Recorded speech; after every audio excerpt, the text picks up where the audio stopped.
ബിസ്മില്ലാഹിർ റഹ്മാനിർ റഹീം. അൽഹംദുലില്ലാഹി റബ്ബിൽ ആലമീൻ. സ്വലാത്തു വസ്സലാമു അലാ അഷ്റഫിൽ മുർസലീൻ വഅലാ ആലിഹി വസ്വഹ്ബിഹി അജ്മഈൻ.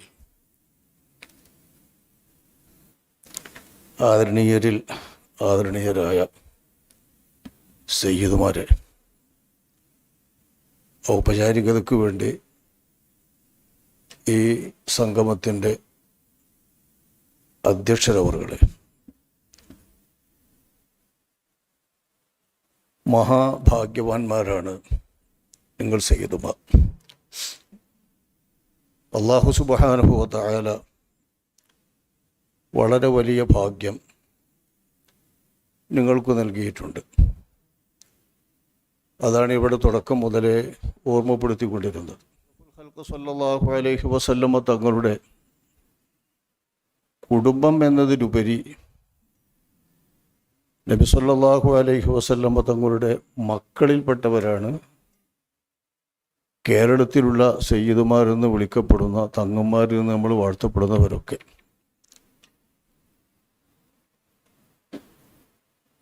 നിങ്ങളുടെ പ്രൊഫൈലാണ് സയ്യിദ് എന്നാണ് ഇപ്പോൾ ഇവിടെ ക്ലാസ്സിൽ പറഞ്ഞത്. അങ്ങനെ നമ്മൾ ധരിക്കേണ്ടതില്ല. സയ്യിദ് എന്ന് പറയുന്നത് അല്ലാത്തവർക്കും അഷ്റഫുൽ ഖൽഖ് സല്ലല്ലാഹു അലൈഹി വസല്ലം പദങ്ങൾ നൽകിയിട്ടുണ്ട്. സയ്യിദുന അബൂബക്കർ റളിയല്ലാഹു അൻഹു എന്ന് പറയാം, സയ്യിദുന ഉമർ റളിയല്ലാഹു അൻഹു എന്ന് പറയാം, സയ്യിദുന ഉസ്മാൻ റളിയല്ലാഹു അൻഹു എന്ന് പറയാം. അൻസാരികളിൽപ്പെട്ട മഹാനായ സഅദ് ഇബ്നു മുആദ് റളിയല്ലാഹു അൻഹു തങ്ങൾ വരുമ്പോൾ ഖൂമൂലി സയ്യിദിക്കും, നിങ്ങളുടെ സയ്യിദാണ് വരുന്നത്, എഴുന്നേറ്റ് നിന്നുകൊണ്ട് നിങ്ങൾ ആ സയ്യിദിനെ വരവേൽക്കൂ എന്ന് അഷ്റഫുൽ ഖൽഖ് സല്ലല്ലാഹു അലൈഹി വസല്ലം തങ്ങൾ പറയും. ഇവരൊന്നും നബി കുടുംബത്തിൽപ്പെട്ടവരേ അല്ല. നബി കുടുംബം ഇത് നമ്മൾ വളരെ വിവരിച്ചിട്ടുണ്ട്, അതിൻ്റെ വിവരണത്തിൻ്റെ ആവശ്യമല്ല. ഞാൻ സയ്യിദുമാരുടെ കൂട്ടത്തിൽ സയ്യിദുമാരുടെ അനുഗ്രഹങ്ങളൊന്ന് സൂചിപ്പിക്കുന്നതിന് വേണ്ടി മാത്രമാണ് ഈ സംഘത്തിൻ്റെ പേരിൽ ഒരുക്കപ്പെട്ട ഒരു പരിപാടിയിൽ നിങ്ങളുടെ മുന്നിൽ അഭിമുഖീകരിക്കുന്നത്. അഷ്റഫുൽ ഖൽഖ് സല്ലല്ലാഹു അലൈഹി വസല്ലമ തങ്ങളുടെ അഹ്ല്, ഈ അഹ്ല് തന്നെയാണ് ആല്. ഇത് നമ്മൾ പറയുന്നത് നബിയുടെ മക്കൾക്കല്ല, മക്കൾക്ക് മാത്രമല്ല. അത് നമ്മുടെ ബാപ്പ, ഉപ്പാപ്പ, അതിൻ്റെ ഉപ്പാപ്പ, ഹാഷിം എന്ന ആ മഹാനരുടെ പിരിഞ്ഞു വന്ന മക്കളെല്ലാവർക്കും നമ്മൾ ആലുൻ നബി സല്ലല്ലാഹു അലൈഹി വസല്ലം നബി തങ്ങളുടെ ആല് എന്ന് പറയും. അതായത് അഹ്ലുൻ നബി, ആല് അസ്ലുഹു അഹ്ലു എന്ന് എല്ലാവരും പഠിക്കുമല്ലോ. അപ്പോൾ അഹ്ല് എന്ന നിലക്ക് നബി സല്ലല്ലാഹു അലൈഹി വസല്ലം തങ്ങളുടെ അഹ്ല് നബിയുടെ ഉപ്പാപ്പ ഹാഷിം എന്നവരുടെ മക്കൾ പരമ്പരക്ക് മുഴുവനെത്തും. ഹാഷിം എന്നവരോട് ഇഷ്ടത്തിൽ തന്നെ നിന്നിരുന്ന ഒരു സഹോദരൻ എന്ന നിലക്കും മക്കളെല്ലാവരും ഒരുമയോടുകൂടെ കഴിഞ്ഞിരുന്നവരെന്ന നിലക്കും നബിയുടെ വക ഔദാര്യമായി അല്ലാഹു സുബ്ഹാനഹു വ തആല സമ്മാനിച്ചതാണ്. നബി തങ്ങളുടെ ഔദാര്യമായി അള്ളാഹു സമ്മാനിക്കാതെ ഒന്നും കിട്ടൂലല്ലോ. അള്ളാഹുവിൻ്റെ റസൂല് നൽകിയിട്ടുള്ളൊരു പദവിയാണ് നഹ്നു വ ബനുൽ മുത്തലിബി ഷൈഉൻ വാഹിദ്. എൻ്റെ പിതാമഹൻ ഹാഷിം എന്നവരെ പോലെ അവരുടെ സഹോദരൻ മുത്തലിബിൻ്റെ മക്കളും അവരും എൻ്റെ കുടുംബമാകുന്നു, ഞങ്ങൾ ഒന്നാകുന്നു എന്ന് അഷ്റഫുൽ ഖൽഖ് സല്ലല്ലാഹു അലൈഹി വസല്ലം തങ്ങൾ പറയുന്നു. ഈ ഹദീസിൻ്റെ അടിസ്ഥാനത്തിൽ മുത്തലിബ് എന്നവരുടെയും ഹാഷിം എന്നവരുടെയും മക്കൾ പരമ്പര വഴിപിരിഞ്ഞ് എതിരൊക്കെ തിരിഞ്ഞാലും ഇവരൊക്കെ ആലുൻ നബി സല്ലല്ലാഹു അലൈഹി വസല്ലം അല്ലാഹുവിൻ്റെ റസൂലിൻ്റെ ആലാണ്. അവരെയൊക്കെ അഹ്ലു ബൈത്തിൻ നബി എന്നും പറയാം. അഹ്ലു ബൈത്തിൻ നബി, നബിയുടെ നുബുവത്തിൻ്റെ വീടിൻ്റെ കൂട്ടക്കാർ, അവകാശികൾ. അപ്പോൾ നുബുവത്തിനൊരു വീടുണ്ട്, ആ വീടാണ് കുടുംബം. ആ വീടിനകത്താണ് അള്ളാഹുവിൻ്റെ റസൂൽ വളരുന്നത്. അതേപോലെ തുല്യ സഹോദരന്മാരാണ് നൗഫൽ, അബ്ദുഷംസ് എന്ന രണ്ട് സഹോദരന്മാർ കൂടി ഹാഷിം എന്നവർക്കുണ്ട്. 4 പേര് അബ്ദുമനാഫിൻ്റെ മക്കളാണ്. നിങ്ങളുടെ ഉപ്പാപ്പ അബ്ദുമനാഫ് എന്നവരുടെ മക്കളാണ് 4 മക്കൾ.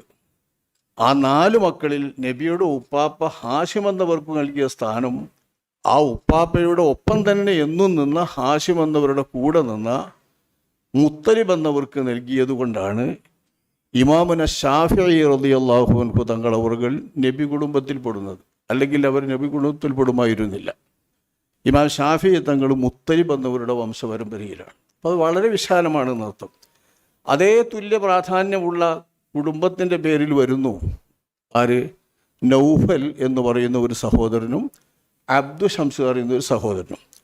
ആ അബ്ദു ഷംസിൻ്റെ മക്കൾ പരമ്പരയിലാണ് ഇപ്പം നമ്മൾ കേട്ട അബൂ സുഫിയാൻ റളിയല്ലാഹു അൻഹു, അവരുടെ മകൻ മുആവിയ റളിയല്ലാഹു അൻഹു, ഇവരൊക്കെ ആ അബ്ദ് അവർ മക്കളെ പരമ്പര. ഉസ്മാൻ ഇബ്നു അഫ്ഫാൻ റളിയല്ലാഹു അൻഹു അടക്കം.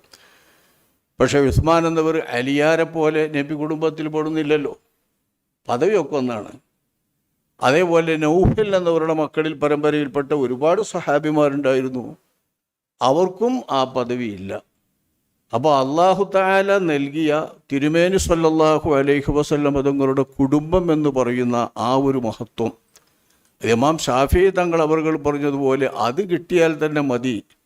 കഫാക്കുമു, നിങ്ങൾക്ക് മതിയാകും.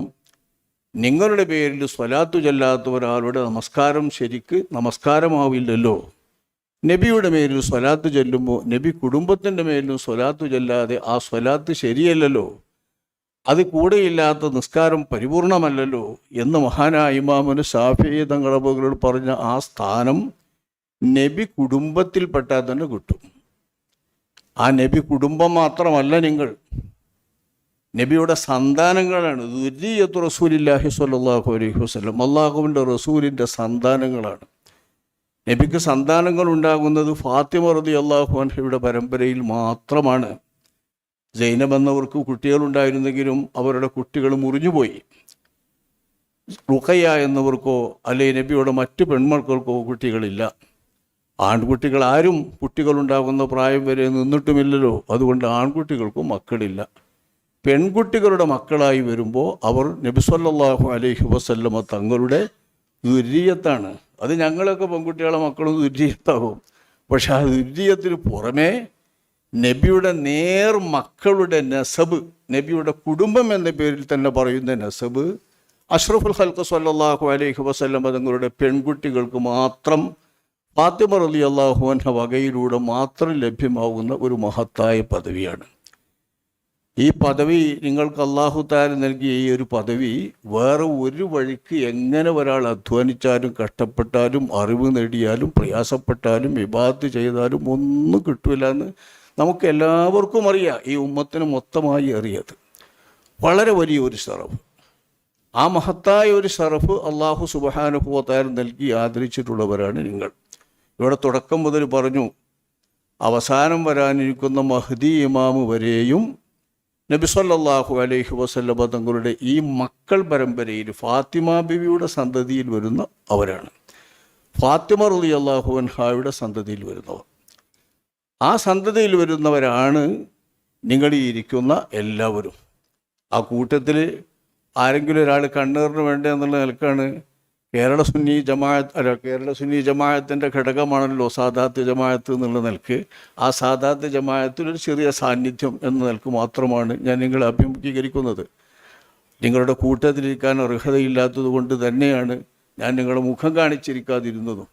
അപ്പോൾ ഇത്രയും അള്ളാഹുവിൻ്റെ റസൂലിൻ്റെ മക്കളാകാൻ സൗഭാഗ്യം അല്ലാഹു തആല നൽകിയത് പരിശ്രമിച്ച് കിട്ടുന്ന സ്ഥാനമല്ലല്ലോ, അധ്വാനിച്ച് കിട്ടുന്ന സ്ഥാനമല്ലല്ലോ, അള്ളാഹു ഔദാര്യമായിട്ട് നൽകുന്ന ഒരു മഹത്തായ പദവിയാണ്.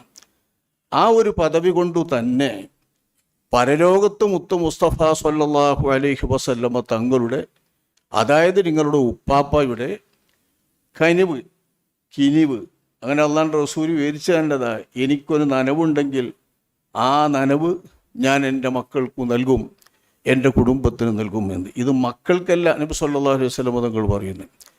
നബിയുടെ പിതൃവ്യൻ അബൂ ത്വാലിബ് എന്നവരുടെ മകൾ ഉമ്മുഹാനി റളിയല്ലാഹു അൻഹ നബിയുടെ പിതൃവ്യൻ്റെ മകളാണ്. നബി സല്ലല്ലാഹു അലൈഹി വസല്ലമ തങ്ങളുടെ എളാപ്പ മൂത്താപ്പ മക്കൾ സഹോദരിമാരായിട്ട് വരുമല്ലോ. അപ്പം നബിൻ്റെ സഹോദരി ഉമ്മുഹാനി ബീവി ഇങ്ങനെ വരുമ്പോൾ ഉമർ റളിയല്ലാഹു അൻഹു തങ്ങളവറുകൾ അവരുടെ ആ വരവിൽ ഒരു പ്രത്യേകമായ ഒരു അലങ്കാരം, ഒരു പ്രൗഢി ഒരു ഗർവ് അത് കാണുകയാണ് ഉമർ ഫാറൂഖ് റളിയല്ലാഹു അൻഹു തങ്ങൾ. ഉമർ എന്നവർക്ക് അങ്ങനെയാണല്ലോ, ഉമർ എന്നവർക്ക് കണ്ടാതപ്പോൾ അങ്ങ് പറയണം. അപ്പോൾ ആരാണ് എന്താണെന്നൊന്നുമില്ല, ആ സമയത്ത് മൂപ്പരത് പറഞ്ഞിരിക്കും. അതാണ് മൂപ്പരുടെ രീതി. മൂപ്പര് ഉമ്മുഹാനെ ബീവി ആ വരവ് കണ്ടപ്പോൾ തന്നെ ഉമർ എന്നവർ പറഞ്ഞു, നബിൻ്റെ കുടുംബമാണ് എന്ന് എഴുതിയിട്ടൊന്നും നിങ്ങൾക്ക് രക്ഷപ്പെടാൻ സാധിക്കൂല. നിങ്ങൾ രക്ഷപ്പെടണമെങ്കിൽ ദീനനുസരിച്ച് കൊണ്ട് ശരിക്ക് ജീവിക്കണം. ആ നബി കൊണ്ടുവന്ന ശരീഅത്തനുസരിച്ച് കൊണ്ട് ശരിക്ക് ജീവിക്കണം. നബിയുടെ കുടുംബമാണെന്ന് കരുതിയിട്ടൊന്നും രക്ഷപ്പെടാൻ സാധിക്കൂല എന്നാണ് മഹാനായ ഉമർ റളിയല്ലാഹു അൻഹു തങ്ങൾ പറഞ്ഞത്. അത് പലപ്പോഴും പലരും പറയുന്ന ഒരു വാചകമാണ്. ഈ വാചകം ഉമ്മുഹാനെ ബീവിക്ക് വല്ലാതെ പ്രയാസപ്പെടുത്തി, ചൊടിച്ചു അവർക്ക്.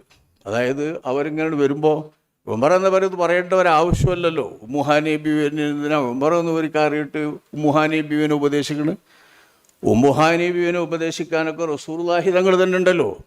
അപ്പോൾ തങ്ങളുടെ ഉപദേശത്തിന് കാത്തു നിൽക്കാതെ ഉമർ എന്നവർ ഉപദേശിച്ചു, അന്യ ഒരാൾ ഉപദേശിച്ചു എന്ന് കാണുമ്പോൾ ഉണ്ടാകുന്ന ആ ഒരു രോഷം, ഒരു പ്രതിഷേധം മഹദി ഉമ്മുഹാനെ ബീവിയുടെ മനസ്സിലുള്ളത് കൊണ്ട് അവർ നബിയുടെ ഹദ്റത്തിൽ ചെന്നത് കരഞ്ഞുകൊണ്ടാണ്. കരഞ്ഞുകൊണ്ട് ഈ സങ്കടം പറഞ്ഞു. കരഞ്ഞുകൊണ്ട് ഈ സങ്കടം പറഞ്ഞപ്പോൾ അഷ്റഫുൽ ഖൽഖ് സ്വല്ലല്ലാഹു അലൈഹി വസല്ലം തങ്ങൾ പ്രത്യേകം വല്ലതും പറയാനുണ്ടാകുമ്പോൾ എഴുന്നേറ്റ് നിന്ന് സംസാരിക്കും. ആ സംസാരം അള്ളാഹുവിൻ്റെ റസൂല് അന്ന് സംസാരിക്കുകയാണ്. നല്ല ഒരു പ്രസംഗം. ഈ പ്രസംഗം അള്ളാഹുവിൻ്റെ റസൂല് പറഞ്ഞ്, നിങ്ങൾ എന്താണ് വിചാരിക്കുന്നത്? മാബാലു അഖ്വാം, ഇന്നാൾ എന്ന് പറയാതെ ഉമ്മുഹാനെ ബിയുമായി ഉമർ എന്നവർ പറഞ്ഞ സംസാരിച്ചത് ഈ സദസ്സിൽ കൂടിയിട്ടുള്ള സ്വഹാബാക്കൾ ആരും കേട്ടിട്ടില്ല, കണ്ടിട്ടില്ല. അപ്പോൾ ഉമർ എന്നവരെ പേര് പറഞ്ഞുകൊണ്ട് വഷളാക്കണ്ട എന്ന് കരുതിക്കൊണ്ടു തന്നെ അറിയേണ്ടവർക്ക് അവരറിയുമല്ലോ, ഉമർ എന്നവർക്ക് ഇത് തിരിയുമല്ലോ എന്ന് മനസ്സിലാക്കിക്കൊണ്ട് നബി സംസാരിക്കുന്നത് മാ ബാലു അഖ്വാം. ഇത് നബിയുടെ സ്വഭാവമാണ്. ആളാരാ പറഞ്ഞത് നോക്കി അവരെ പേര് നബി പറഞ്ഞാൽ ഖിയാമത്ത് നാൾ വരെ അത് പറഞ്ഞുകൊണ്ടിരിക്കുമല്ലോ. എന്നാൽ പിന്നെ നമ്മളെന്തിനാ പറഞ്ഞു എന്ന് വെച്ചു? നമ്മൾ ചരിത്രം പഠിക്കുമ്പോൾ അതിൻ്റെ കൃത്യം പറയണമല്ലോ എന്നുള്ള ആ കൃത്യം പറഞ്ഞാണ് അള്ളാഹുവിൻ്റെ റസൂല് ഉമറിൻ്റെ പേര് വരാതിരിക്കാൻ മാ ബാലു അഖ്വാം. ഒരു കൂട്ടം ആളുകളുടെ നില എന്താണ്? അവർ പറയുന്നു, എൻ്റെ മക്കൾക്ക് എൻ്റെ ശഫാഅത്ത് കിട്ടില്ല, എൻ്റെ തണിയോ എൻ്റെ തുണയോ എൻ്റെ കാവലോ എൻ്റെ പൊരുത്തമോ എൻ്റെ മക്കൾക്ക് കിട്ടില്ല, എല്ലാം പോയി എന്ന് ചിന്തിക്കുന്നു എന്ന് പറയുന്നവരെന്താണ് വിചാരിച്ചത് എന്ന് പറഞ്ഞുകൊണ്ട് നബി സല്ലല്ലാഹു അലൈഹി വസല്ലം തങ്ങൾ ഒരു പൊതുവാക്യം പറഞ്ഞു. കുല്ലു നസബിൻ വസ്ഹിരിൻ, എല്ലാ കെട്ടുബന്ധവും വൈവാഹിക ബന്ധവും എല്ലാ കുടുംബ ബന്ധവും മുറിഞ്ഞു പോകും. എല്ലാം മുറിഞ്ഞു പോകും. മുറിഞ്ഞു പോകാത്ത ഒരു ബന്ധവുമില്ല. ഇല്ലാ നസബി വസ്ഹിരി, എൻ്റെ രക്തബന്ധത്തിലുള്ള കുടുംബബന്ധം. ഈ കുടുംബബന്ധത്തിന് എന്തു മതി? റസൂലുള്ളാഹി സ്വല്ലല്ലാഹു അലൈഹി വസല്ലം തങ്ങളുടെ നസബ് കിട്ടാൻ അള്ളാഹുവിൻ്റെ റസൂലിൻ്റെ കുടുംബം എന്നറിയപ്പെട്ടാൽ മതി. ഞാൻ പറയുന്നത് ആ കുടുംബത്തെക്കാൾ പരിമിതമായി അള്ളാഹു നൽകിയ റസൂലുള്ളാഹിൻ്റെ മക്കൾ എന്ന് പറയുന്ന ആ തിരുമക്കളുടെ സവിശേഷതയാണ് നിങ്ങളുടെ പവർ. കേരളത്തിലെ മിക്ക സാദാത്തുകളുടെയും പവർ തന്നെയാണ്. കാരണം അല്ലാത്തൊരു കബീലയിൽ തങ്ങന്മാരുണ്ടോ എന്ന് തന്നെ ആർക്കും അറിഞ്ഞൂടാ. ഇവിടെയുള്ള സാദാത്തുമാരെല്ലാം ഹസൻ ഹുസൈൻ റളിയല്ലാഹു അൻഹുമ എന്നീ മഹാന്മാരുടെ പരമ്പരയിലൂടെ വന്നിട്ടുള്ളവരാണ്. കേരളത്തിലേക്ക് വന്ന തങ്ങന്മാർ, തങ്ങൾ കുടുംബങ്ങളെല്ലാവരും. കേരളത്തിൽ വന്ന തങ്ങൾ കുടുംബങ്ങളിൽ അബ്ബാസ് എന്നവരുടെ മക്കളോ അതുപോലുള്ള തങ്ങന്മാരുടെ മക്കൾ വേറെ ബനൂ ഹാഷിമിൽപ്പെട്ട വേറെ വംശത്തിൻ്റെ മക്കളാരും വന്ന ചരിത്രമില്ല. ചരിത്രത്തിൽ തങ്ങന്മാരായിട്ട് ഇവിടെ കേരളത്തിൽ വന്ന കേരളീയ കബീലകളിൽ വരാവുന്ന എല്ലാ തങ്ങന്മാരും ഒന്നുകിൽ ഹസൻ എന്ന നബിയുടെ പുത്രൻ്റെ അല്ലെങ്കിൽ ഹുസൈൻ എന്ന നബിയുടെ പുത്രൻ്റെ മക്കളാണ്. അവർ പൗത്രന്മാർ മാത്രമല്ല, പുത്രന്മാരാണ്. അഷ്റഫുൽ ഖൽഖ് സ്വല്ലല്ലാഹു അലൈഹി വസല്ലം തങ്ങൾ പറഞ്ഞിട്ടുണ്ട്. കാരണം പെൺമകളായ ഫാത്തിമാബിയുടെ മക്കൾക്ക് പുത്രൻ എന്ന് പറയുന്ന സ്ഥാനം അള്ളാഹുവിൻ്റെ റസൂലിൻ്റെ മാത്രം സവിശേഷതയാണ്. വേറെ ഒരാൾക്കും പുത്രിയുടെ മക്കൾക്ക് പുത്രൻ എന്ന് പറയാൻ വിശേഷിപ്പിക്കാൻ പറ്റില്ല. പുത്രിയുടെ മക്കൾക്ക് മക്കളാണെന്ന് പറയാം, ദുര്യത്താണെന്ന് പറയാം, പുത്രൻ എന്ന് പറയാൻ പറ്റില്ല. പുത്രൻ്റെ ബന്ധവുമില്ല. ഈ പുത്രബന്ധം കിട്ടുക ആൺകുട്ടിയാടിക്കൂടെ മാത്രമേ ഉള്ളൂ. നമുക്കൊക്കെ നമ്മുടെ കുടുംബങ്ങളിലൊക്കെ, നിങ്ങളുടെ കുടുംബങ്ങളിലൊക്കെ അങ്ങനെ തന്നെ ഉള്ളൂ. പെൺമക്കളെ കുട്ടിയൊക്കെ നിങ്ങളുടെ കുടുംബം കിട്ടില്ല. നിങ്ങളുടെ ആൺകുട്ടികളുടെ കുട്ടിയൊക്കെ തന്നെ കിട്ടുള്ളൂ. പക്ഷേ ആൺകുട്ടികളുടെ കുട്ടികൾക്കല്ലാതെ പെൺകുട്ടികളുടെ മക്കൾക്ക് സ്വന്തം മക്കളെന്ന സ്ഥാനം അഷ്റഫുൽ ഖൽഖ് സ്വല്ലല്ലാഹു അലൈഹി വസല്ലം തങ്ങളുടെ മാത്രം സ്ഥാനമാണ്. ആ നിലയ്ക്ക് ഹസനും ഹുസൈനും പൗത്രന്മാർ മാത്രമല്ല, നേരെ പുത്രന്മാരുടെ സ്ഥാനമാണ്. ആ സ്ഥാനമുള്ള മക്കൾ, അവരുടെ കുടുംബം മാത്രമല്ല അല്ലാത്ത കുടുംബം കൂടിയിട്ടാ നസബ്. ഈ നസബ് മുറിയില്ല. ഞാനുമായിട്ടുള്ള വൈവാഹിക ബന്ധമുണ്ടെങ്കിൽ അത് രണ്ടും മുറിയില്ല. എനിക്കെന്തെങ്കിലും ഒരു കിനിവുണ്ടെങ്കിൽ, അല്ലാണ്ട് റസൂലിൻ്റെ പ്രയോഗം അതാണ്, ഒരു നനവുണ്ടെങ്കിൽ, ഒരു കിനിവുണ്ടെങ്കിൽ ആ കിനിവ് കൊണ്ട് ഞാൻ നനക്കുകയും ആ കിനിവ് നൽകി ഞാൻ രക്ഷപ്പെടുത്തുകയും ചെയ്യും എൻ്റെ കുടുംബത്തെയും എൻ്റെ വൈവാഹിക ബന്ധമുള്ള ബന്ധുക്കളെയും എന്ന് അഷ്റഫുൽ ഖൽഖ് സ്വല്ലല്ലാഹു അലൈഹി വസല്ലമ തങ്ങൾ വളരെ ഗൗരവതരമായി പ്രസംഗിക്കുകയാണ്. നബി സല്ലല്ലാഹു അലൈഹി വസല്ലമ തങ്ങൾ സ്വന്തമായി രോഷമിളകി സ്വാർത്ഥപരമായി തൻ്റെ കുടുംബം എന്ന നിലക്ക് സംസാരിക്കില്ലല്ലോ. സംസാരിക്കുന്നതൊക്കെ അള്ളാഹു പറഞ്ഞു കൊടുക്കുന്ന, അള്ളാഹു അറിയിക്കുന്ന ഇൽമാണ്. അത് സന്ദർഭത്തിനനുസരിച്ച് വരുമെന്ന് മാത്രം. സന്ദർഭമനുസരിച്ചാണ് ആ ഇൽമുകൾ നബി സല്ലല്ലാഹു അലൈഹി വസല്ലം തങ്ങൾ പുറത്തറിയിക്കുക. അപ്പോൾ ഉമർ എന്നവർ ഇത് പറഞ്ഞ സന്ദർഭം നോക്കിയിട്ട് കുടുംബം അങ്ങനൊന്നും നോക്കണ്ട, നല്ലോണം ചെറുക്ക് ജീവിക്കണം എന്ന് ബഹുമാനപ്പെട്ട ഉമ്മുഹാനെ ബീവിയോട് അള്ളാഹുവിൻ്റെ റസൂലിൻ്റെ ഉമർ റളിയല്ലാഹു അൻഹു തങ്ങൾ പറഞ്ഞപ്പോൾ ഇത് അലോസരം സൃഷ്ടിച്ചതിൻ്റെ പേരിലാണ് നബി പറഞ്ഞത്, എൻ്റെ കിനിവ് എൻ്റെ മക്കൾക്ക് കിട്ടൂല എന്നാരും പറയരുത്. എൻ്റെ തണി എൻ്റെ മക്കൾക്ക് കിട്ടിയില്ല എന്നാരും പറയരുത്. എൻ്റെ മക്കളായിരുന്നാൽ മതി, അവർക്ക് ആ തണി കിട്ടും. അത് പ്രതീക്ഷിക്കാവുന്നവരും അത് നിങ്ങൾക്ക് കിട്ടും എന്ന് പ്രത്യേകമായി ആശിക്കുകയും, ആശിക്കാനേ പരലോകത്തെ പറ്റി ഉറപ്പിക്കാൻ ആർക്കും വയ്യ. കാരണം ഒരാൾക്ക് അള്ളാഹു നൽകണ്ടെന്ന് തീരുമാനിച്ചാൽ കാഫിറായ മതി. ഈ നിരീശ്വരക്കാർ നിർമ്മത പ്രസ്ഥാനങ്ങളൊക്കെ ധാരാളമായി വരുമ്പോൾ അവരുടെയൊക്കെ സംസാരങ്ങൾ കേൾക്കുമ്പോൾ നിങ്ങളുടെയൊക്കെ ഫോണിൽ നിങ്ങളൊക്കെ കേൾക്കുമല്ലോ, ഏതെങ്കിലും ചെറിയ കുട്ടികളൊക്കെ നിങ്ങളുടെ കൂട്ടത്തു നിന്നും വന്നു പോയാൽ അത് പോയത് തന്നെയാണ്. പിന്നെ ഈ കുടുംബം ബന്ധമൊന്നുമില്ല, പിന്നെ അതൊന്നുമില്ല. അതായത് ഈമാൻ തെറിച്ചു പോയാൽ, ചിദ്ദത്ത് വന്നു പോയാൽ, യുക്തിവാദിയായാൽ, നിരീശ്വരനായാൽ പിന്നെ അവിടെ മറ്റു ബന്ധങ്ങളൊന്നുമില്ലല്ലോ. അള്ളാഹു കാത്തുരക്ഷിക്കുമാറാവട്ടെ, നമ്മളെല്ലാവരെയും കാത്തുരക്ഷിക്കുമാറാവട്ടെ. വളരെ സങ്കടത്തോടു കൂടെ തന്നെ ദ്വാരക്കേണ്ട ഒരു വിഷയമാണ് ഇപ്പം അത്. കാരണം ഏത് കുട്ടികളായി ഏത് മക്കളായി എപ്പോഴാണ് പോകുക എന്ന് പറയാൻ കഴിയില്ല. ഏതാൾക്കാരെ മക്കളും പോകുന്നുണ്ട്. അങ്ങനെ പോയാൽ ഇത് പോയി. ഈമാൻ ഉണ്ടോ, അള്ളാഹുവിൻ്റെ റസൂലിൻ്റെ കുടുംബം എന്ന ആ കിനിവ് നിങ്ങൾക്ക് കിട്ടും. അത്ര മഹത്തായ വലിയ ഒരു സ്ഥാനമാണ് അള്ളാഹു സുബ്ഹാനഹു വ തആല അള്ളാഹു തആലാൻ്റെ ഓശാരം കൊണ്ട് മാത്രം നിങ്ങൾക്ക് നിൽക്കുന്നത്. ഞങ്ങളൊക്കെ എന്തെങ്കിലും വല്ലതും നേടണമെന്നുണ്ടെങ്കിൽ കർമ്മം കൊണ്ട് നേടണം, അധ്വാനം കൊണ്ട് നേടണം, മറ്റേതെങ്കിലും നിലക്ക് പരിശ്രമിച്ചു നേടണം. ഇത് അള്ളാഹുവിൻ്റെ റസൂലിൻ്റെ കുടുംബം എന്ന് പറഞ്ഞത് അള്ളാഹു തിരഞ്ഞെടുത്തതാണ്. അത് നമുക്കറിയാം. എത്രയോ തലമുറകളിൽ നിന്ന് ഇബ്രാഹിം നബിയുടെ പുത്ര പരമ്പരകളുടെ എല്ലാ ശാഖോപശാഖകളിൽ നിന്നും തിരഞ്ഞെടുത്ത് ഇസ്മായിൽ നബിയുടെ മക്കൾ പരമ്പരയിലൂടെ മക്കത്ത് വന്ന് അള്ളാഹുവിൻ്റെ ഹബീബ് ജനിക്കാൻ വേണ്ട കുടുംബമുണ്ടായതാണ് ഖുറൈശ്. ഈ ഖുറൈശിൽ നിന്ന് അള്ളാഹു തആല പ്രത്യേകം തിരഞ്ഞെടുത്താണ് ബനൂ ഹാഷിം. ഇതിൽ പെട്ടാൽ തന്നെ നബി സല്ലല്ലാഹു അലൈഹി വസല്ലം തങ്ങളുടെ കുടുംബമായി. അവിടെ നിന്ന് ഇങ്ങോട്ട് ബനൂ ഹാഷിം എന്ന് പറയാനുള്ളതിൽ ഹാഷിമിൻ്റെ മകനായി അബ്ദുൽ മുത്തലിബ് വന്ന്, അബ്ദുൽ മുത്തലിബിൻ്റെ മകനായി അബ്ദുള്ള എന്നവർ വന്ന്, അബ്ദുള്ള എന്നവരുടെ മകനായ മുസ്തഫ സല്ലല്ലാഹു അലൈഹി വസല്ലം തങ്ങൾ ജനിക്കുന്നത്. അപ്പം തിരഞ്ഞെടുപ്പ് എത്ര വന്നു? അള്ളാഹ് തിരഞ്ഞെടുക്കുന്നതാണ് പരിശുദ്ധമായ തിരഞ്ഞെടുപ്പ്. ആ പരിശുദ്ധമായ തിരഞ്ഞെടുപ്പിലെ പരിശുദ്ധമായ ബൈത്തുൻ നുബുവ്വത്തിൻ്റെ ദാറ് എന്ന് പറയുന്നത് ഈ കുടുംബത്തിനാണ്. ആ ബൈത്തിലെ കുടുംബം എന്ന് പറയാൻ ഹാഷിമിൻ്റെ മക്കൾ പരമ്പരയിലോ മുത്തലിബ് എന്നവരുടെ മക്കൾ പരമ്പരയിലോ പെട്ടാൽ മതി. ഇത് നബിയുടെ മക്കളുടെ പരമ്പരയിലാണ് ഇവിടുത്തെ തങ്ങന്മാരെല്ലാവരും ഇരിക്കുന്നത്. അള്ളാഹു ചെയ്ത മഹാഭാഗ്യം, മഹാസൗഭാഗ്യം. ഞങ്ങൾ ഈ ഉമ്മത്തിനും അതൊരു സൗഭാഗ്യമാണ്. ഇപ്പോൾ ഇവിടെ പറയപ്പെട്ടതുപോലെ ഈ ഉമ്മത്തിന് തണിയായി അള്ളാഹു സുബ്ഹാനഹു വ തആല അള്ളാഹുവിൻ്റെ റസൂലിലൂടെ ഇൽമ് നൽകി, വേദം നൽകി. ആ വേദത്തോടൊപ്പം അള്ളാഹുവിൻ്റെ റസൂല് പറഞ്ഞത്, ഞാൻ വേദത്തോടൊപ്പം ഒഴിച്ചിട്ട കനമുള്ള ഒന്നാണ് എൻ്റെ കുടുംബം എന്ന് അഷ്റഫുൽ ഖൽഖ് സ്വല്ലല്ലാഹു അലൈഹി വസല്ലം തങ്ങൾ പറഞ്ഞിട്ടുണ്ട്. തറക്തു ഫീകും സഖലൈൻ. ആ രണ്ട് കുടുംബവും എൻ്റെ അടുക്കൽ ഹൗദങ്കൽ വരാതിരിക്കില്ല എന്ന് മുസ്തഫ സ്വല്ലല്ലാഹു അലൈഹി വസല്ലം പറഞ്ഞു. നിങ്ങളൊന്ന് ആലോചിച്ച് നോക്കി റസൂലുള്ളാഹിൻ്റെ ആ പ്രവചനം. തങ്ങന്മാർ വംശത്തെ തന്നെ, നബിയുടെ കുടുംബങ്ങൾ വംശത്തെ തന്നെ ഇല്ലാതാക്കുന്നതിന് വേണ്ടിയാണ് ഒരു വേള കിർബല എന്ന് പറയുന്ന ആ വലിയ സംഭവം ഉണ്ടായത്. അതിലെല്ലാവരും പോകുമെന്ന് വിചാരിച്ചതാണ്.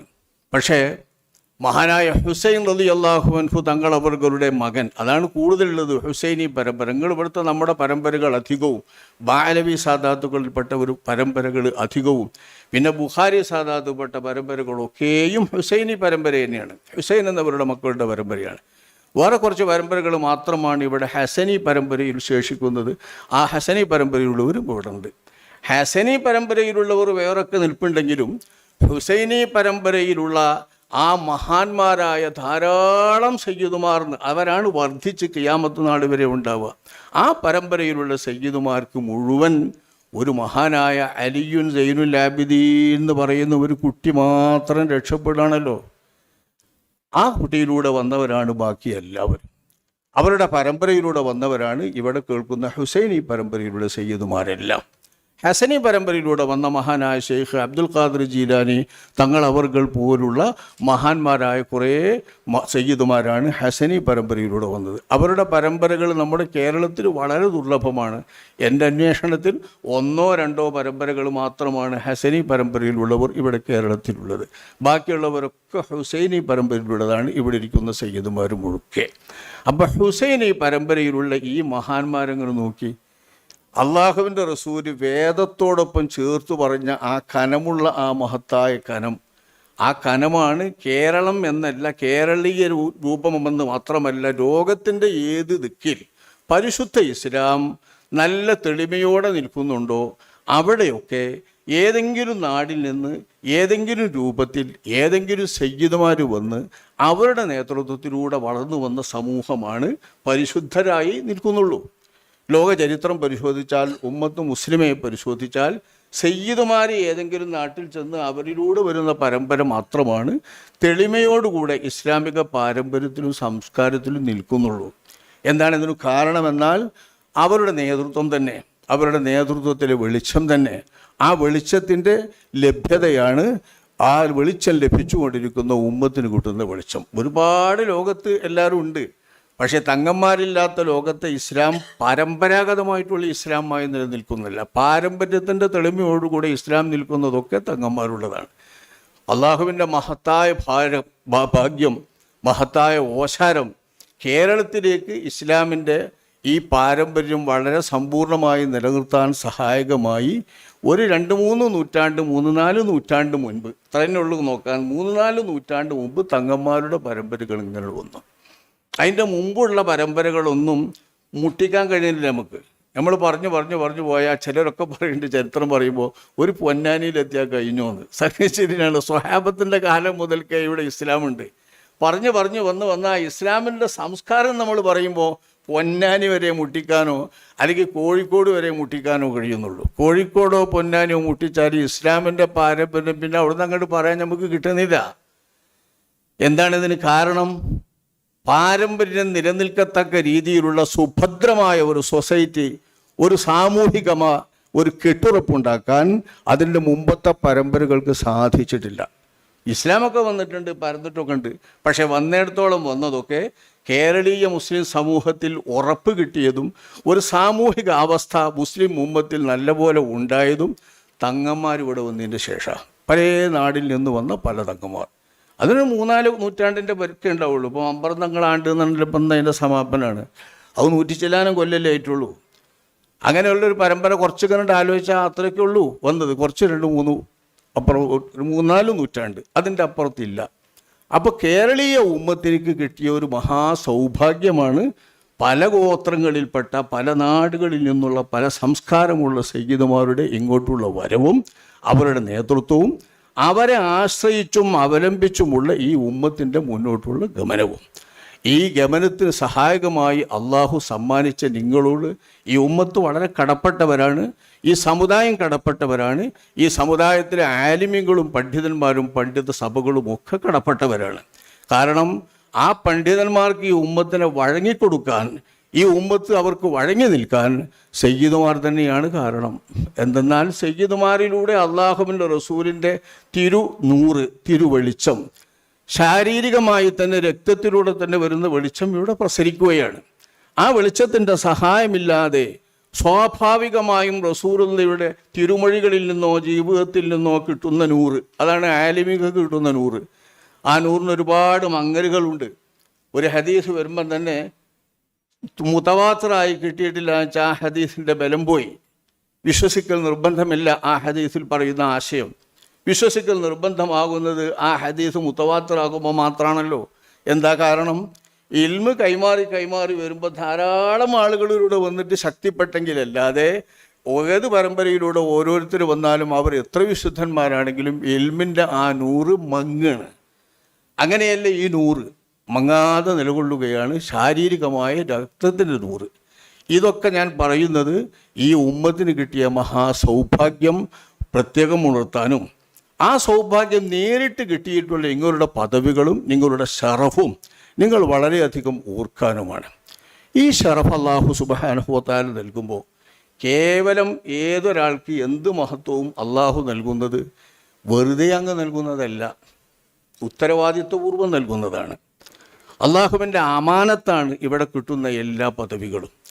ആ അമാനത്തു തന്നെയാണ് മുത്ത് മുസ്തഫ സ്വല്ലല്ലാഹു അലൈഹി വസല്ലം തങ്ങളുടെ രക്തത്തിലൂടെ കിട്ടുന്ന നൂറിൻ്റെ വെളിച്ചത്തിൻ്റെ ഭാഗമാകാൻ നിങ്ങൾക്ക് അല്ലാഹു തആല ചെയ്ത ബൽഅത്തും മിന്നി എന്ന്, എന്നിൽ നിന്നുള്ള ഒരു കഷ്ടമാകുന്നു. അപ്പം എൻ്റെ കഷ്ടം തന്നെയാണെന്നറിയുന്ന ആ ദാത്തിൻ്റെ തിരുമേനി നാളെ നമ്മൾ പറയാം, തിരുമേനി സ്വല്ലല്ലാഹു അലൈഹി വസല്ലം, ആ മേനിയുടെ ഒരു കഷ്ണമാകാൻ കിട്ടിയ ഭാഗ്യം അള്ളാഹു ചെയ്ത മഹത്തായ നിഅമത്താണ്. ആ നിഅമത്തോളം വലിയ ഒരു നിഅമത്തുമില്ല. ഏതു നിഅമത്ത് അള്ളാഹുവിൽ നിന്ന് കിട്ടുന്നതും അള്ളാഹു നമുക്ക് വിശ്വസിച്ച് നൽകുന്ന ഒരു അമാനത്താണ്. ഈ അമാനത്ത് കിട്ടിയവർക്ക് എന്തു വേണം? ഏത് നിഅമത്ത് കിട്ടിയവർക്കും വേണ്ടത് വേണം. അത് മുത്ത മുസ്തഫ സ്വല്ലല്ലാഹു അലൈഹി വസല്ലം നിങ്ങൾക്ക് കിട്ടുമ്പോൾ അള്ളാഹുവിൻ്റെ റസൂലും അങ്ങനെ തന്നെയാണ് ചിന്തിച്ചത്, അള്ളാഹുവിൻ്റെ റസൂലും അങ്ങനെ തന്നെയാണ് ഓർത്തത്, അങ്ങനെയാണ് നബി തങ്ങൾ നമ്മളെ ഓർമ്മിപ്പിച്ചതും. നിങ്ങൾ ആലോചിച്ച് നോക്കൂ, അള്ളാഹുവിൻ്റെ റസൂല് രാത്രിയിൽ ഇങ്ങനെ നിസ്കരിക്കുക, അതല്ലേ ആയിഷാ ബീവി കാണുള്ളൂ.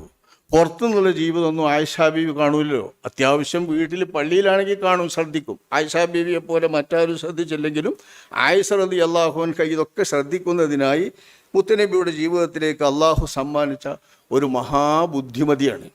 അതിനാണ് ആയിഷാ ബീവിനെ അള്ളാഹുവിൻ്റെ റസൂലിൻ്റെ ജീവിതത്തിൽ അള്ളാഹു നൽകിയത്. 6 വയസ്സാവുമ്പോൾ നൽകുക, 18 വയസ്സാവുമ്പോൾ ആ തിളങ്ങിയ യൗവനത്തിൻ്റെ കാലത്ത് നമ്മുടെ നാട്ടിലെ കുട്ടികളെ കെട്ടിക്കാൻ പറയാനുള്ളൂ 18 വയസ്സിൽ. ഇപ്പോൾ ആ 18 വയസ്സാവുമ്പോൾ നബി അങ്ങ് വഫാത്താവുക.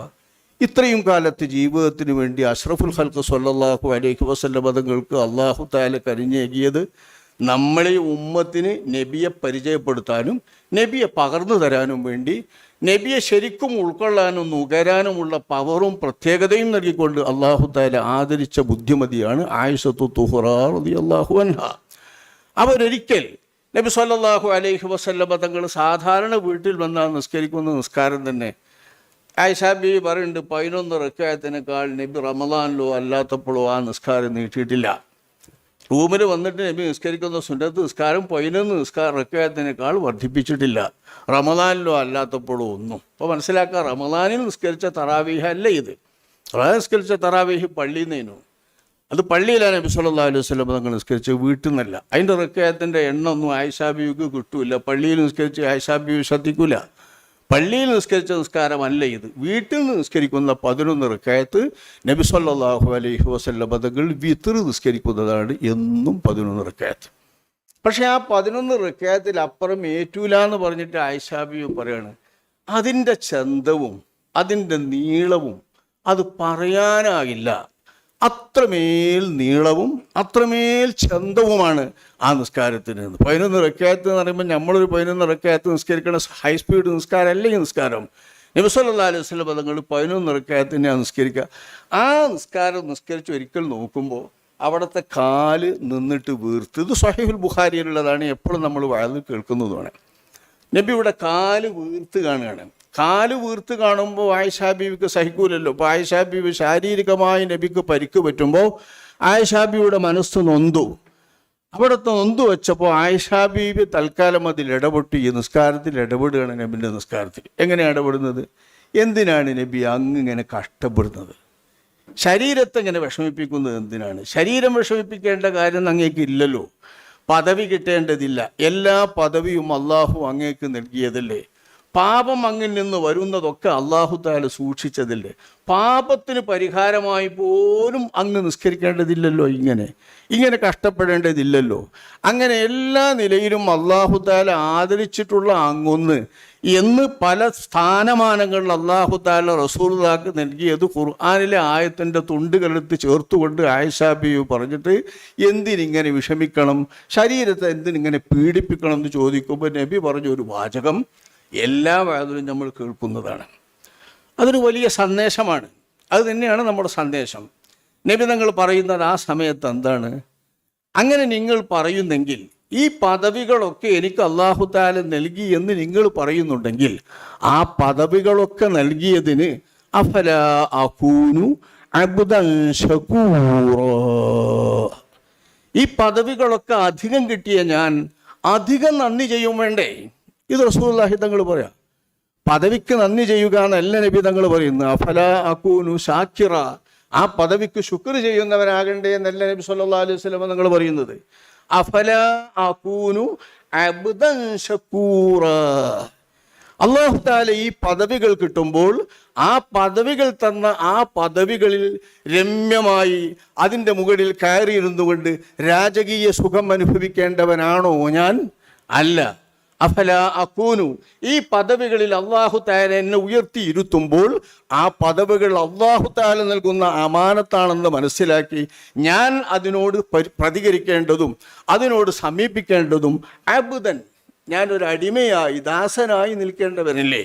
ശകൂറ, കിട്ടിയ നിഅമത്തുകൾ വർദ്ധിച്ചതാണെങ്കിൽ ആ വർദ്ധിച്ച നിഅമത്തിനനുസാരം ശുക്ർ ചെയ്യുന്ന അടിമയായി ഞാൻ മാറണ്ടേ? അപ്പൊ എല്ലാവരെക്കാളും കൂടുതൽ ഞാൻ നിസ്കരിക്കണ്ടേ? എല്ലാവരെക്കാൾ കൂടുതൽ ഞാൻ നീട്ടേണ്ടേ? എല്ലാവരെക്കാൾ കൂടുതൽ ഞാൻ ഖിറാഅത്ത് നിർവഹിക്കേണ്ടേ? ഖുർആൻ ഓതേണ്ടേ? അതാണ് അഷ്റഫുൽ ഖൽഖ് സ്വല്ലല്ലാഹു അലൈഹി വസല്ലം തങ്ങൾ പറയുന്നത്. രാജകീയ പ്രൗഢിയിലിരുത്തിയ നബി സ്വല്ലല്ലാഹു അലൈഹി വസല്ലം തങ്ങളുടെ പദവി അവിടെ ഇരുന്ന് സുഖപ്പെടാനല്ല, അവിടെ ഇരുന്ന് ആസ്വദിക്കാനല്ല, അവിടെ ഇരുന്ന് ജനങ്ങൾ സുഖിപ്പിക്കുന്നത് കണ്ടുകൊണ്ട് ഹൊശി കൊള്ളാനല്ല. പിന്നെ എന്തിനാണ്? കൂടുതൽ കൂടുതൽ വിനയാന്വിതനായി അടിമയായി വർത്തിക്കാനുള്ള തവാളുവിനുള്ള സമ്മാനമാണ് ഈ സമ്മാനം. പോരാ, നിഅമത്തുകൾ കൂടുന്തോറും ആ കൂടിയ നിഅമത്തുകൾക്ക് എനിക്ക് ശുക്ർ ചെയ്യാനുള്ള ബാധ്യതയും ചുമതലയും എന്നിൽ ആ നിഅമത്തുകൾ കിട്ടുമ്പോൾ വന്നുകൊണ്ടിരിക്കുകയാണ്. നബി സല്ലല്ലാഹു അലൈഹി വസല്ലം തങ്ങൾ ഓർത്തുന്നത് നമ്മളെല്ലാവരും ഓർക്കേണ്ട, നിങ്ങളടക്കം ഓർക്കേണ്ട ഒരു മഹത്തായ സന്ദേശമാണ്. എത്രത്തോളം ഒരു നിയമത്തിന് ഒരാൾ ശുക്ർ ചെയ്യുന്നുവോ അത്രത്തോളം ആ നിയമത്ത് വർദ്ധിപ്പിക്കുന്നതാണ്. ഈ നിയമത്ത് നിങ്ങൾക്ക് വർദ്ധിപ്പിക്കാനില്ല, പക്ഷെ ആ നിയമത്തിന് ചില ഛന്തങ്ങളുണ്ട്. നിങ്ങളിപ്പോൾ കേട്ടതുപോലെ അവസാനിപ്പിച്ചത് നമ്മുടെ റഹ്മാനി അവസാനിപ്പിച്ചത് വാകൾ പണന്നുകൊണ്ടാണ്. ആ വായിൽ അവസാനം പറഞ്ഞത് വിജ്ഞാനം എന്നാണ്. ഇവിടുത്തെ ഈ വിജ്ഞാനങ്ങൾ അത്രയും നബി കുടുംബത്തിൽ നിന്ന് കിട്ടിയ വിജ്ഞാനം ഈ ലോകത്ത് കിട്ടിയ അത്ര വേറെ ആരിൽ നിന്നും കിട്ടിയിട്ടില്ല. കിട്ടിയാൽ അബൂബക്കർ സിദ്ദീഖ് തന്നെയാണ് ഈ ഉമ്മത്തിലെ ഏറ്റവും വലിയ വിജ്ഞാനം. അത് നമ്മൾ മറച്ചേക്കാൻ പാടില്ല. അലിയാരാണ് എന്ന് നിങ്ങളെ വാപ്പയാന്ന് എഴുതിയിട്ട് പറയാൻ പാടില്ല, അത് ബിദ്അത്താവും. ഏറ്റവും വലിയ ഇൽമ് അഷ്റഫുൽ ഖൽഖ് സ്വല്ലല്ലാഹു അലൈഹി വസല്ലം തങ്ങളുടെ ഇൽമിന് അലിയാരെക്കാൾ കൂടുതൽ ഇൽമ് കിട്ടിയതൊക്കെ അബൂബക്കർ സിദ്ദീഖ് എന്നവർക്ക് തന്നെയാണ്. പക്ഷേ പാരമ്പര്യമായി കിട്ടുമ്പോൾ, പരമ്പരാഗതമായി ഈ കുടുംബങ്ങളിൽ നിന്ന് കിട്ടിയ അത്ര ഇൽമ് അബൂബക്കർ സിദ്ദീഖ് റളിയല്ലാഹു അൻഹുവിൻ്റെ ഭാഗത്തു നിന്നോ മറ്റേതെങ്കിലും ഒരു സ്വഹാബിയുടെ ഭാഗത്തു നിന്നോ വരുന്നില്ല. അത് അലി റളിയല്ലാഹു അൻഹുവിൻ്റെ സന്താനങ്ങളിൽ നിന്ന്, നബി കുടുംബത്തിലെ താരങ്ങളായ മക്കളിൽ നിന്നാണ് ഇത്ര വലിയ ഇൽമു വന്ന്. ഞാൻ പറഞ്ഞല്ലോ, ഹുസൈനി പരമ്പരയിലെ നിങ്ങളിവിടെ ഇരിക്കുന്ന മിക്ക സയ്യിദുമാരും ഹുസൈനി പരമ്പര. ഈ ഹുസൈനി പരമ്പരയിലുള്ള സയ്യിദുമാർക്ക് ഏറ്റവും അല്ലാഹു തആല അനുഗ്രഹമായി വെച്ചത് അലിയും സൈനുൽ ആബിദീൻ എന്ന് പറയുന്നവർ സോക്കേടായി. ഇതുകൊണ്ട് മൂപ്പർ കൊല്ലപ്പെടാതിരുന്നതാണ്. ചെറുപ്പമാണ്, സോക്കേടുമാണ്, അങ്ങനെ കൊല്ലപ്പെടാതിരുന്നതാണ് അള്ളാൻ്റെ ഒരു വയകൽ. ആ മഹാനായ അലിയും സൈനുൽ ആബിദീൻ, സൈനുൽ ആബിദീൻ എന്നത് അവരുടെ സ്ഥാനപ്പേരാണ്. എന്തുകൊണ്ട് വന്നതാണ് ആ സ്ഥാനപ്പേര്? ഇബാദത്തുകാർക്ക് അലങ്കാരം. അങ്ങനെ പേര് സൈനുൽ ആബിദീൻ, ഇബാദത്തുകാർക്ക് അലങ്കാരം. സൈനുൽ ഉലമ എന്നൊക്കെ നമ്മൾ പറഞ്ഞിട്ട് ഉലമാക്കൾക്ക് അലങ്കാരം. ആ പറഞ്ഞതിൻ്റെ സൈനുൽ ആബിദീൻ, ഇബാദത്തുകൾക്ക് അലങ്കാരം. നിങ്ങളുടെ ഉപ്പാപ്പയാണിത്. അവരുടെ നേരെ മകൻ മുഹമ്മദുനിൽ ബാക്കിർ, മുഹമ്മദുനിൽ ബാക്കിർ, സയ്യിദന മുഹമ്മദുനിൽ ബാക്കിർ. നിങ്ങളുടെ പരമ്പര പോയി മുട്ടി അലിയാറിലേക്ക് മുട്ടുന്നത്, ഹുസൈൻ എന്നവരിലേക്ക് മുട്ടുന്നത്, അവിടെ നിന്ന് അലിയാറിലേക്ക് മുട്ടുന്നത്, അല്ലെങ്കിൽ ഫാത്തിമ ബീവിയിലൂടെ റസൂലുള്ളയിലേക്ക് മുട്ടുന്നത് ഈ പരമ്പരയിലൂടെയാണ്. നിങ്ങൾ ഇവിടുത്തെ എല്ലാ സയ്യിദുമാരുടെയും പരമ്പര ഈ പരമ്പര വരാതിരിക്കില്ല, കുറച്ച് ഇപ്പുറത്തോട്ട് പോന്നിട്ടേ വഴി പിരിയുള്ളൂ. അങ്ങനെ പോരുന്നില്ല. മുഹമ്മദുനിൽ ബാക്കിർ. എന്താണ് ബാക്കിർ? ബാക്കിർ എന്ന് പറയുന്നത് ഇൽമിനെ കുത്തി തുറന്ന് പിളർത്തെടുത്തു എന്നുള്ള അർത്ഥത്തിലാണ് ബാക്കിർ. കരളുകളോ നെഞ്ചുകളോ ഒക്കെ കൂറി പിത്തിണീനാണ് ബാക്കോറ എന്നറിയാം. ആ വിധത്തിൽ കീറിയെടുത്ത ആൾ എന്നാണ്. അതായത് ഇൽമിൻ്റെ കാമ്പ് കീറിയെടുത്ത ആൾ എന്നാണ് അവർക്ക് പേര്, സ്ഥാനം. മുഹമ്മദുൽ ബാക്കിർ. അവരുടെ മകൻ ജഅഫറിന് സ്വാദിഖ്, സത്യസന്ധമായ ജീവിതം, സത്യസന്ധമായ മൊഴി, സത്യസന്ധമായ നിയ്യത്ത്, എല്ലാ സിദുക്കുകളും സമ്മേളിച്ചിട്ടുള്ള ഒരു മാടെന്ന നിലക്ക് ജഅഫറിന് സ്വാദിഖ്, നിങ്ങളുടെ ഉപ്പാപ്പ ജഅഫറിന് സ്വാദിഖ് എന്ന് പറയുന്നത്, ജഅഫർ എന്നവരെ പറയുന്നത്. അവിടെ നിന്ന് ഇങ്ങോട്ട് വന്ന പരമ്പരയിലുള്ള മഹാന്മാരൊക്കെ വലിയ വലിയ വിജ്ഞന്മാരായിരുന്നു. കേരളത്തിലെ ഉലമാക്കന്മാരും തങ്ങന്മാരൊക്കെ വന്നിട്ടുള്ള ഉപ്പാപ്പയാണ് അലിയുരിള, അലിയുബിന് മൂസരിള, മൂസൽ കാലിം എന്നവരുടെ മകൻ അലിയുരിള. അവരൊരിക്കൽ ബാഗ്ദാദിലൂടെ വരാനിടയാകുകയാണ്. ബഗ്ദാദിലൂടെ വരാനിടയായി ആ ഭാഗത്തിലൂടെ ഇങ്ങനെ സഞ്ചരിക്കുന്നവർക്ക്, ആ സഞ്ചരിക്കുമ്പോൾ ഒട്ടകത്തിൻ്റെ പുറത്ത് കൂടാരത്തിൽ ഇരുന്നു കൊണ്ട് ബഹുമാനപ്പെട്ടവർ സഞ്ചരിക്കുന്നു, ആദരണീയരായിട്ട് അങ്ങനെ പോകലങ്ങനെയുള്ളൂ. അങ്ങനെ ബഹുമാനപ്പെട്ടവർ പോകുമ്പോൾ ആ ഒരു വിവരം എങ്ങനെയോ മൂല്യന്മാരറിയാണ് ആലിമ്യങ്ങൾ. ഹാഫിൽ അബൂസുർ അടക്കമുള്ള ആ ബഗ്ദാദിൽ അന്ന് ജീവിച്ചിരിക്കുന്ന ഉലമാക്കന്മാരെല്ലാവരും അലിരിത എന്നവരുടെ സഞ്ചാരം അറിയുകയാണ്. സഞ്ചാരം അറിഞ്ഞപ്പോൾ ആ അറിഞ്ഞ സഞ്ചാരത്തിൽ അവർ പോകുന്ന വഴിക്ക് എല്ലാവരും ഇറങ്ങി നിന്ന്, അവരിൽ അന്നത്തെ കാലത്തെ മഹാനാണ് അൽ ഹാഫിദ് അബൂസുർ, ആ മുഹദ്ദിസുകളുടെ കൂട്ടത്തിൽപ്പെട്ട മഹാൻ. ആ മഹാൻ അവർകൾ അദ്ദേഹത്തിൻ്റെ നേതൃത്വത്തിൽ മൂല്യന്മാരൊന്നായിട്ട് ഇറങ്ങി അവരെ സ്വാഗതം ചെയ്ത് വഴിയിൽ തടഞ്ഞു. ഒരു യാത്രയായി ഇത് മാറാൻ പാടില്ല, ഒന്നിവിടെ ഇറങ്ങണം, ഞങ്ങൾക്ക് വേണ്ടി ഒന്ന് ഇറങ്ങിത്തരണം, എന്നിട്ടൊന്ന് കാണണം, അവിടത്തുനിന്നൊരു ഹദീസ് കിട്ടണം എന്ന് പറയാൻ. ബഹുമാനപ്പെട്ടവർ കൂടാരം തുറന്ന് മുഖം കാണിച്ച് ഒന്ന് ചിരിച്ച് ആ കൂടാരത്തിൽ നിന്ന് ഇറങ്ങാതെ, ഒട്ടകപ്പുറത്ത് നിന്ന് ഇറങ്ങാതെ, എങ്കിൽ അവിടെ ഇരുന്നു കൊണ്ട് ഒരു ഹദീസ്, ഒരു തിരുമൊഴി, ഒരു മൊഴി നിങ്ങളുടെ വായയിൽ നിന്ന് കിട്ടിയാൽ ആ മൊഴി മതിയായിരുന്നു എനിക്ക് എന്ന് പറയുമ്പോൾ ബഹുമാനപ്പെട്ടവർ ആവട്ടെ എന്ന് പറഞ്ഞ് ഹാഫിദ് അബൂസുർ പോലുള്ള മഹാന്മാരെ മാനിച്ചുകൊണ്ടാണ് അവർ ആ ഒരു ഹദീസ് പറഞ്ഞുകൊണ്ടിരിക്കുന്നത്. ഹദ്ദസനി അബി മൂസൽ കാലിം قال حدثني أبي جعفر الصادق قال حدثني أبي محمد الباقر قال حدثني أبي علي زين العابدين قال حدثني أبي സയ്യിദ് ഹുസൈൻ എന്നിങ്ങനെ ഹുസൈൻ എന്നവർ അലിയാർ എന്നവർ എത്തിയിട്ട് മുത്ത് മുസ്തഫ സല്ലല്ലാഹു അലൈഹി വസല്ലമ തങ്ങൾ വരെ എത്തുന്ന ഒരു കൊച്ചുവാക്യം ബാപ്പാമാരിൽ നിന്ന് മാത്രം റിപ്പോർട്ട് ചെയ്തു ഒരു ഹദീസ്. ഇത്ര പ്രത്യേകമൊന്നുമില്ല. ലാ ഇലാഹ ഇല്ലല്ലാ എന്ന് പറയുന്നത് സ്വർഗത്തിൻ്റെ കിട്ടുന്ന ഒരു വലിയ കോട്ടയാണ്. ആ കോട്ടക്കുള്ളിൽ കടന്നാൽ, ലാ ഇലാഹ ഇല്ലല്ലാ എന്ന കോട്ടക്കുള്ളിൽ കടന്നാൽ അവർ സ്വർഗത്തിൽ കടന്നു എന്നാണ് ഈ ഹദീസിൻ്റെ സാരം. ചെറിയൊരു ഹദീസാണ്, വലിയ ഹദീസാണ്, ഞങ്ങൾക്കൊക്കെ പ്രതീക്ഷ നൽകുന്ന. ലാ ഇലാഹ ഇല്ലല്ലാ എന്ന തൗഹീദ് വേറെ അമലൊന്നും ഇല്ലെങ്കിലും തൗഹീദ് അല്ലാഹു സുബ്ഹാനഹു വ തആല നൽകിയവരാണല്ലോ മുസ്ലിമീങ്ങളാവുള്ളൂ. ഇസ്ലാം അള്ളാഹു നമുക്കൊക്കെ നൽകിയിട്ടുണ്ടല്ലോ. അതുകൊണ്ട് അള്ളാഹു നമ്മെ രക്ഷപ്പെടുത്തുമാറാവട്ടെ. ഈ ഒരു ഇസ്ലാം കൊണ്ട് രക്ഷപ്പെടുന്ന സ്വർഗപ്രവേശം കിട്ടുന്ന ഒരു ഹദീസ് ബഹുമാനപ്പെട്ടവർ പറയുമ്പോൾ അവരുടെ തിരുവായിൽ നിന്ന് ഈ ഒഴുകുന്ന വാക്കുകൾ, ഉതിരുന്ന വാക്കുകൾ, ഈ മുത്തുമണികൾ എഴുതിയെടുക്കാൻ വേണ്ടി അവരെ സമ്മേളിച്ചിരുന്ന ആളുകൾ, തൽക്കാലം യാത്രക്കിടയിൽ തടഞ്ഞു വെച്ചുകൊണ്ട് കാണാൻ വേണ്ടി വന്ന ആളുകൾ, 400-ൽ പരം ആളുകൾ ഉലമാക്കളുണ്ടായിരുന്നു. 400-ൽ പരം ഉലമാക്കൾ. അതിൽ ഹാഫിളുകളും മുഹദ്ദിസുകളുമായിട്ടുള്ള മഹാപണ്ഡിതന്മാരാണ് ഇവരൊക്കെ. ഇവർ കിട്ടിയിട്ട് ഹാഫിദ് അബൂസുർ പോലുള്ളവർ പറഞ്ഞത് മതി, ഈ ഒരൊറ്റ ഹദീസ് മതി. ഈ ഹദീസിൻ്റെ സെനത്, ഹദീസിൻ്റെ വാക്ക് റസൂലുള്ളാഹിന്റെ വാക്കാ, അത് വേണ്ട. ഇതിൻ്റെ സെനത് മാത്രം എഴുതി കൊടുത്താലോ, അത് കലക്കി വെള്ളം കുടിച്ചാലോ ഭ്രാന്തൻ്റെ ഭ്രാന്ത് മാറാൻ ഈ ഒരു സെനത് മാത്രം മതി എന്ന് ആ 400-ൽ പരം ഉലമാക്കന്മാരും പറഞ്ഞത് അന്ന് ചരിത്രത്തിൽ വളരെ സുന്ദരമായി രേഖപ്പെടുത്തി വെച്ചിട്ടുണ്ട്. സെനത്ത് നോക്കിയാൽ തന്നെ ഈ തങ്ങന്മാർ മാത്രമുള്ള സെനത്ത്. എൻ്റെ വാപ്പ, വാപ്പാൻ്റെ വാപ്പ, വാപ്പാൻ്റെ വാപ്പ, അലിയാർ, റസൂലുള്ളാഹി സ്വല്ലല്ലാഹു അലൈഹി വസല്ലം. ഇങ്ങനത്തെ ഒരു സെനത്ത് എവിടുന്നാ കിട്ടുക? എല്ലാം തിളങ്ങുന്ന താരങ്ങളായ നബിയുടെ മക്കളായ അവരുടെ പറയുന്നത് ലാ ഇലാഹ ഇല്ലല്ലാഹു ഹിസ്നി എന്ന് പറയുന്ന ആ ഹദീസ് മാത്രം മതി, ഞങ്ങൾക്ക് കിട്ടേണ്ടതൊക്കെ കിട്ടി എന്ന് പറഞ്ഞിട്ട് ബഹുമാനപ്പെട്ടവരുടെ ഇഷ്ടം പോലെ അവർ യാത്രയാക്കിയായിരുന്നു. ഞാനീ പറഞ്ഞത് അതാണ് നിങ്ങളുടെ പാരമ്പര്യം, അതാണ് ഉലമാക്കളും ഇൽമും ഒക്കെ നിങ്ങളുടെ പരമ്പരയിലൂടെ വന്നവരായിരുന്നു. സംഗതി വശാൽ എല്ലാ സൗഭാഗ്യം കൂടി അള്ളാഹു താല എല്ലാവർക്കും നൽകുമല്ലോ.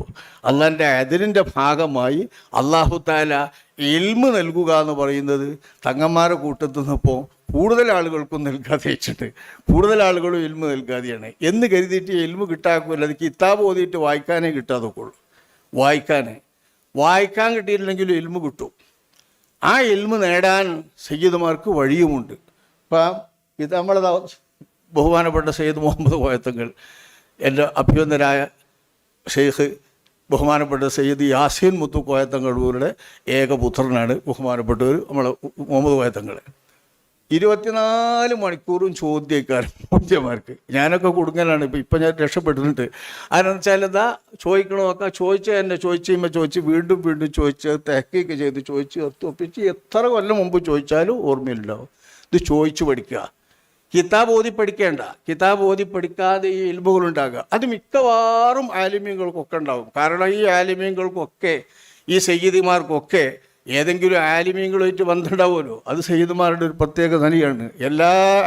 എല്ലാ സയ്യിദുമാർക്കും ഏതെങ്കിലും ആലിമീങ്ങളുമായിട്ടൊരു ടച്ച് ഉണ്ടാവും. അത് അവർക്ക് അതിന് തന്നെയാണ് ആവശ്യത്തിന് ആലിമീങ്ങളിൽ നിന്ന് ഇൽമു വാങ്ങാനും ആ ഇൽമിൻ്റെ ബലത്തിൽ മാത്രം സമൂഹം ഏൽപ്പിക്കുന്ന ഉത്തരവാദിത്വവും സമൂഹം ആലംബമാക്കി വെക്കുന്ന അവരുടെ ആലംബമാകുന്നത് പിഴക്കാതെ നടത്താനും ആലിമീങ്ങളുടെ സഹായം ഓരം പറ്റി തന്നെയാണ് സയ്യിദുമാരൊക്കെ പ്രവർത്തിക്കാറുള്ളത്. ആ നിലക്കുള്ള ആൾക്കാർ എല്ലാ സയ്യിദുമാർക്കും ഉണ്ടാകും. അങ്ങനെ ചെയ്യാൻ എല്ലാ പുതിയ തലമുറയിൽ വരുന്നവരും ശ്രദ്ധിക്കണം. പക്ഷെ പുതിയ തലമുറയിൽ വരുന്നവർ പഴയവരെ പോലെയല്ല. ഞങ്ങളൊക്കെ കുട്ടികളെ മാതിരി തന്നെ പുതിയ തലമുറയിൽ വരുന്നവർ ഭൗതിക വിദ്യാഭ്യാസത്തിൽ മാത്രം മുഴുകി, ആ ജോലികളിൽ മാത്രം മുഴുകി, ആ നിലയിൽ മാത്രം നീങ്ങി അങ്ങനെ പോകുന്ന രീതിയാണ്. ഈ തൊപ്പിയൊക്കെ ഇട്ട് തങ്ങന്മാരൊരു വേഷത്തിൽ തന്നെ ജീവിക്കുന്ന ആൾക്ക് തെറ്റുകുറ്റങ്ങളിലോ വേണ്ടാത്തരങ്ങളിലോ പെടാനുള്ള ചാൻസ് വളരെ കുറയും. തലയിൽ കെട്ടിട്ടുള്ള മൂല്യന്മാർക്കും അങ്ങനെ തന്നെ. നല്ല മൂല്യന്മാർ താഴെയൊക്കെ വെച്ച് നല്ല തല്ലിയൊക്കെ കെട്ടിയാൽ സാധാരണഗതിയിൽ ഒരു വേണ്ടാത്ത ശാസ്ത്രങ്ങൾക്ക് നോക്കാൻ പറ്റില്ലല്ലോ. എന്താ ഇപ്പം ഇയാൾ എവിടെയെന്ന് ചോദിച്ചില്ല. പുരുഷന്മാരെ എവിടെയെങ്കിലും റോഡിൻ്റെ പക്കത്ത് എന്തെങ്കിലും കാണുന്നുണ്ടെങ്കിൽ അവിടെയോ അല്ലെങ്കിൽ ഏതെങ്കിലും കൗതുകരമായ വല്ലതും കാണുന്നുണ്ടെങ്കിൽ അവിടെ ഒന്ന് നോക്കിയേക്കാം. ഈ വേഷം വളരെയധികം നമ്മളെ സഹായിക്കും. പുതുതലമുറയിൽ വരുന്നവർക്ക് ആ വേഷമല്ലല്ലോ, ആ വേഷം വലിച്ചെറിയണം അവർ. കുറച്ച് പഴയ തങ്ങന്മാരായിട്ട് തന്നെ ഇരിക്കണവരാണെങ്കിലോ തങ്ങന്മാർ എന്നുള്ള നിലക്ക് തന്നെ ഇരിക്കുന്നവരാണെങ്കിലോ ഓർക്കും ആ വേഷം ഉണ്ടാകും. ആ വേഷം വളരെ സഹായിക്കും നമ്മളെ. പുതിയ തലമുറയിൽ അതില്ല. അപ്പം ആ തലമുറയിൽ ഇല്ലാത്തവരെന്തു ചെയ്യും? ഒരു നല്ല സൗകര്യം എല്ലാവരും പോലെ എല്ലായിടത്തും ഇരിക്കുക, എല്ലായിടത്തും കാണുക, എല്ലായിടത്തും ആക്കുക. കൂട്ടത്തിൽ എൽമ് പഠിക്കുന്നിടത്തും പുറകിൽ തന്നെയാണ്. അപ്പോൾ കാര്യമായും നമ്മുടെ പാരമ്പര്യം അള്ളാഹു നൽകിയ ആ മഹത്തായ പദവി, മറ്റാർക്കും കിട്ടാത്ത പദവി, വേറെ ആരും കൊതിച്ചാൽ കിട്ടാത്ത പദവി, അധ്വാനിച്ചാൽ കിട്ടാത്ത പദവി, അള്ളാഹുവിൻ്റെ ഹബീബിൻ്റെ കഷ്ടമായി മാറുന്ന നബിയുടെ സന്താന പരമ്പരയിൽ വരുന്ന ആ നിലക്ക് അള്ളാഹുവിൻ്റെ ശഫാഅത്ത് എനിക്കൊരു കിനിവുണ്ടെങ്കിൽ ആ കിനിവുകൊണ്ട് ഞാൻ നിങ്ങളെ നനക്കും എന്ന് അള്ളാഹുവിൻ്റെ റസൂൽ പറഞ്ഞ ആ ഒരു മഹത്തായ പദവി നിങ്ങളിൽ വന്നത് അത് ഒരിക്കലും നഷ്ടപ്പെടാതെ കാത്തു സൂക്ഷിക്കാൻ ഈമാൻ സൂക്ഷിക്കണം. ഈമാൻ സൂക്ഷിക്കണം. അത് സുന്നിയായിട്ട് തന്നെ ഈമാൻ സൂക്ഷിക്കണം. അതങ്ങനെ വന്നെങ്കിൽ തന്നെ ശരിക്കുള്ള ഈമാൻ ഉണ്ടാവുള്ളൂ. അതായിരിക്കാൻ സംഘന്മാർ വളരെ ശ്രദ്ധിക്കേണ്ടത് തന്നെയാണ്. ആ ഈമാനോട് കൂടെ അതോടൊപ്പം ഈ വലിയ നിഅമത്തിന് ശുക്ർ ചെയ്യാൻ, കൂടുതൽ ശുക്ർ ചെയ്യാനുള്ള ബാധ്യത ഇൽമും അതുപോലെ സിയാദത്തും അതുപോലെ ഷറഫും മഹത്വവും എല്ലാം അള്ളാഹു നൽകുന്ന ആളുകൾക്കുണ്ട്. ആ കടമ ഓർക്കൽ തന്നെയാണ് ഇത്തരം കൂട്ടായ്മകളിൽ നിന്നും നമുക്ക് നേടാനുള്ളത്. കൂടുതൽ കുടുംബ ബന്ധങ്ങൾ കൂടാനും അതുപോലെ തമ്മിൽ കൂടാനും വേണ്ടതൊക്കെ അങ്ങോട്ടും ഇങ്ങോട്ടും പകർന്നു നുകർന്നു നിൽക്കാനും അള്ളാഹു നമുക്ക് സഹായം ചെയ്യുമാറാവട്ടെ. അൽഹംദുലില്ലാഹി റബ്ബിൽ ആലമീൻ. അസ്സലാമു അലൈക്കും വറഹ്മത്തുള്ളാഹി വബറകാതുഹു.